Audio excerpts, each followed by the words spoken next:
This video will give you tools for how to focus on things that matter to empower your players.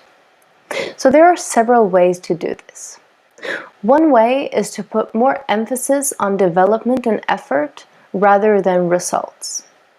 So different people have different strengths and can accomplish different results on the football field and in life. But we can all develop. And we mainly do that when we dare to do things that are new or when we practice. So make time to talk to your team about this and praise both the team and individual players for their efforts rather than the results. So tell the team and players in which ways you see them developing and connect it clearly to their efforts, like their focus or patience that lead up to them developing and, in the end, to a result. This is something we can do at the end of a training session, during an exercise, before a match, or as a feedback after a game. Talk about how people are different and that we become stronger together because of that we have different strengths. Don't compare your players to each other.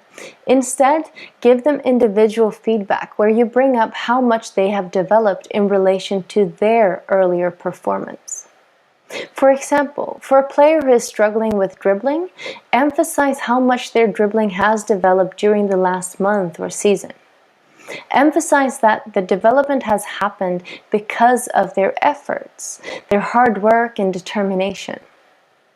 By emphasizing how efforts have led to results, the motivation will continue to increase, and the player will also understand to a greater degree how they can affect their own development, which also strengthens the player's self-esteem and capacity to act in accordance to what is important to them. Another tool for you as a leader is to make sure that the players are allowed to succeed.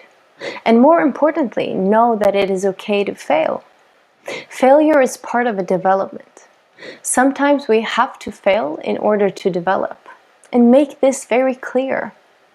At the same time, it is important that a child doesn't fail too often, but that they often get to feel that they succeed and develop.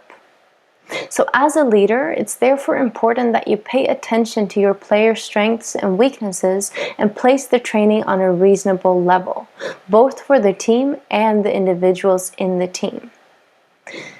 And also consider how you talk about failure.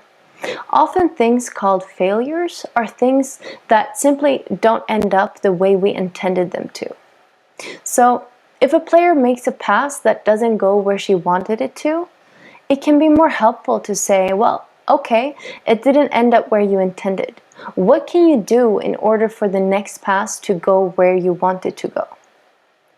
So this allows the player to self-correct and realize, well, I need to focus more, or I need to keep my foot straight, and so on. This will enable the players to see their development in relation to the result and not focus too much on it being a bad or failed pass. When things happen in a way that we didn't intend, that is when we learn the most. So talk with your players about the fact that we can only learn by being willing to try. Make sure to also talk about how it can feel like we are failing when things don't go as we intended, but in reality, that simply means that we are learning something new.